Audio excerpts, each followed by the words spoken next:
believe me, just watch.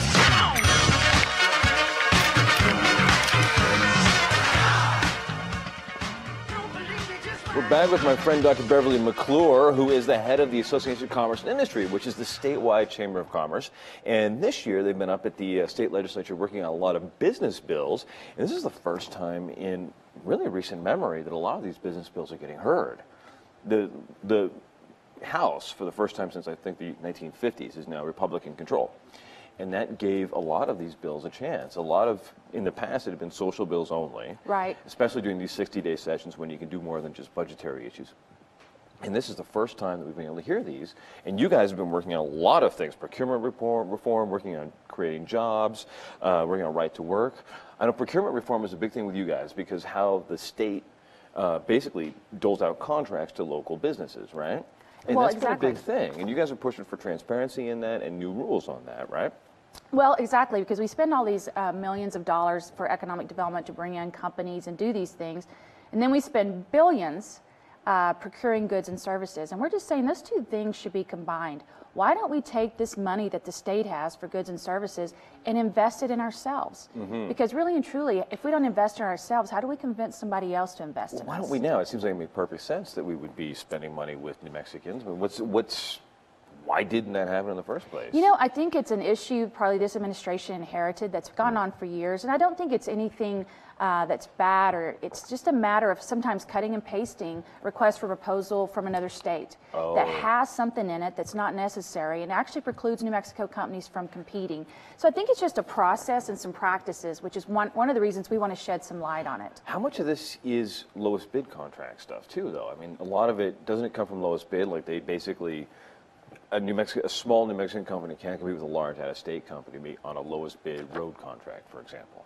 Is that part of the issue? Well, not really. Our big issue is whether there's RFPs that come out where New Mexico companies can't even compete. But what we're trying to say is when all things are equal, they're not.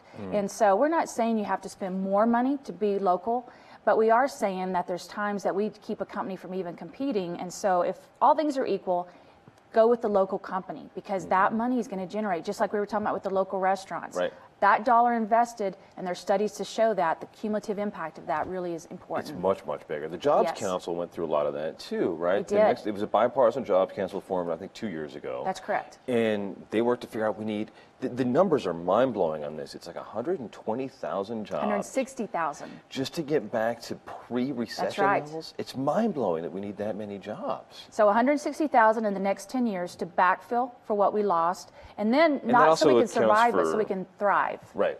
And that's really where we are. Those numbers are just mind-blowing.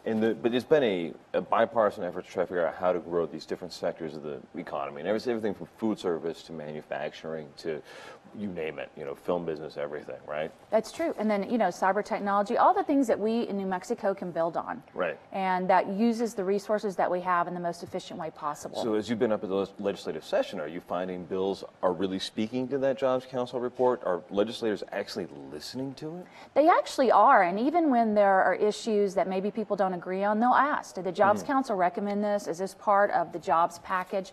Yeah. Because the things that are part of the jobs package are moving along nicely, including some of the budget items. Right. What I thought was really interesting, though, a lot of people are making a big deal of right to work this year, and it was not in the Jobs Council's recommendations. It was not anything that they said they wanted to. It's like they stayed away from it, maybe.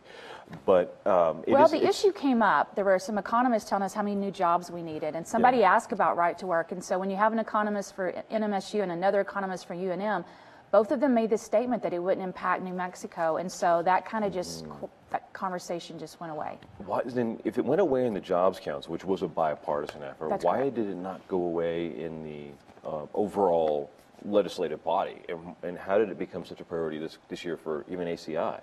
Well, when you begin to hear from economic developers that we have charged with going out and creating new jobs and bringing in companies, they're saying, hey, we're not even getting a chance to sit at the table and sell the weather because there's a checklist. Yeah. And because we're not right to work, we get passed over and they go into neighboring states. And we're thinking about companies like Tesla, for example. They Right. look at it and they say, we got good weather, we got good sunshine, we got nice people, we got a good workforce, but you're not right to work, and that could cause some business issues down the line. Absolutely, and if you look at the jobs we're losing, it's in the manufacturing sector. Year over year, just continues to decline, and that's the sector that's going to be most impacted with right to work and that issue.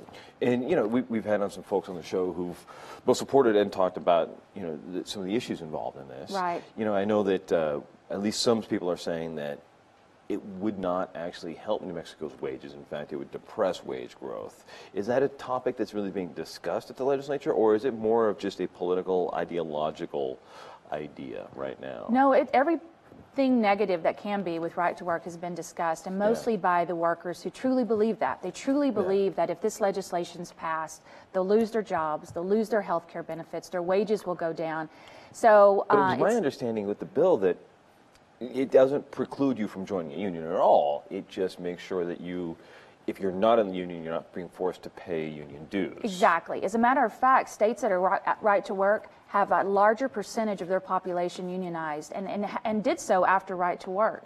So you really don't, the data doesn't really reflect the emotion that's in this issue. Right, and that really isn't giving much good data, I guess, a lot of it, because the states that went right to work recently, it's so recent that we don't know if it's just a bump because of the economy, a bump because of other things, right? Yes, but a bump is a bump, and no matter what, we're in the same recession, we're in the same economy, and we haven't experienced it. And we haven't even come out of it yet. No, we're not. In fact, we're still, continuing to see jobs decrease and the opportunities and the brain drain. I mean, I know we've talked about that before, and the brain drain, not just our college graduates, but our peers. Right. And where do you go for opportunities in the state? Right. Well, I think that's an interesting, brain drain is interesting also, though. Out-migration is the mind-blowing part to me, because I was talking to one of David Silverman. He's a local, David. He's a local property developer, and he was telling me that, when you have out-migration, it becomes this zero-sum game. If he builds a apartment complex here, he has to steal residents from another apartment complex. When we have people come in and they just fill them all. And he's at the point now when we're losing people. It's more than just brain drain, it's population drain. Is there anything we can do at a legislative level, at a Chamber of Commerce level, like you guys work on, to stop that? Well, I think that's what we're doing. People can't stay if they don't have a job. Right. So, people can talk about the chicken and the egg, but really and truly, unless we create high-paying opportunities for our youth and for our citizens, people aren't going to come here. And again, the weather only goes so far. There's lots of states that have good weather. Right. So why don't we take and offer opportunities, and we'll see those folks come in. And housing is a good part of it, and I know that David Silverman's really been on the front edge of doing that and developing downtown, but he's absolutely right. We need to bring in some new folks, or bring those folks that have left back home. Let's give them the opportunity to come home if they want to and work. Right. He's working on the downtown grocery store, which I can't wait to see. But in this week, we're going to the final week of this whole session here. What are you guys expecting to see? What's the big thing? So what we're hoping to see is we have 2 procurement reform bills we've talked about. They're going to be up today in the Senate Corporations and Transportation Committee. One of those is going to have a committee that already exists just to do a random audit of RFPs that have been put out, requests for proposals, just to see if there's anything in there that really doesn't need to be in there that keeps a company from competing, to go back to that agency and say, kind of as a learning moment, hey, let's look at this and move, and kind of think about how we're doing this. The other one is to have all the contracts put on the Sunshine Portal. So we worked really hard to get that passed, but that way everybody will get to see the contracts. That's cool. The Sunshine Portal is one of my favorite things as a journalist, because you can see everything you want, every state contract, everybody's state salaries, everything. So can every New Mexico taxpayer. Right, and which is wonderful, and I think that's something that if we could see what's for sale from the state, that'd be great too. We'll be back in just a couple of seconds with our friend Greg Frost. You'll stick around, talk some mortgages with us? I don't know. We'll be back in 2 seconds with the Morning Brew with Friends.